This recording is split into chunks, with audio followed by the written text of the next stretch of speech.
ঈদের আগের দিন বিকেল থেকে চাঁদ রাত পর্যন্ত কি কি করলাম সবকিছুই থাকবে আজকের এই ভিডিওতে। তো সবাই কেমন আছেন? আশা করি সবাই অনেক ভালো আছেন। আলহামদুলিল্লাহ, আল্লাহর রহমতে আমরাও অনেক ভালো আছি। এখানে হচ্ছে আমি নিয়ে নিছিলাম কেক বানানোর জন্য যা যা লাগে সবকিছু নিয়ে নিছিলাম। আজকে হচ্ছে নিজের হাতে একটি কেক বানাবো আর কেকটা বানিয়ে নিছিলাম। দেখেন কেকটা কত বেশি সুন্দর হয়েছিল, একদম দোকানের কেকের মতোই হয়েছিল কেকটা। আর এখানে ডিম দুধ ব্লেন্ড করে নিছিলাম, পুডিং বানিয়ে নিলাম একটা বাচ্চাদের জন্য ছোট্ট করে। আর এখানে হচ্ছে মেয়ের হাতে মেহেদি পরিয়ে দিছিলাম 2 হাত ভরে। আর এদিকে ছেলের হাতেও একটি হামবাইকে দিলাম। আর রাতের বেলা হচ্ছে চলে আসলাম আমি রান্নাঘরে। এবার দেখি কি কি করা যায়। এখানে গরুর মাংস নিয়ে নিছিলাম, গরুর মাংস কষিয়ে রেখে দেব। আর এখানে ফ্রাই করার জন্য হচ্ছে চিকেনগুলো মেখে জেকে রেখে দিব নর্মাল ফ্রিজে। আর এদিকে হচ্ছে দুধ জাল করে নিয়েছিলাম সেমাই রান্না করার জন্য, আর গরুর মাংস কষিয়ে নিচ্ছিলাম।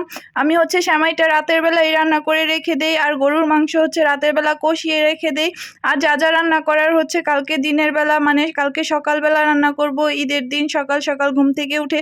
এখানে মুরগির মাংস দিয়ে কিছু কাবাব বানিয়ে রাখছিলাম। আর এদিকে আপনাদের ভাইয়া তারাবাজি নিয়ে আসছে। এখন হচ্ছে ছেলে মেয়েকে নিয়ে তারাবাজি জ্বালাবে। তারাবাজি না জ্বালালে যেন ওদের চাঁদ রাত পূরণই হয় না। প্রতি চাঁদ রাতেই আমরা তারাবাজি জ্বালাই। যারা সবসময় আমার ব্লগ ভিডিওগুলা দেখেন তারা হয়তো জানেন প্রতি চাঁদ রাতেই আপনাদের ভাইয়া বাচ্চাদেরকে নিয়ে তারাবাজি জ্বালায়।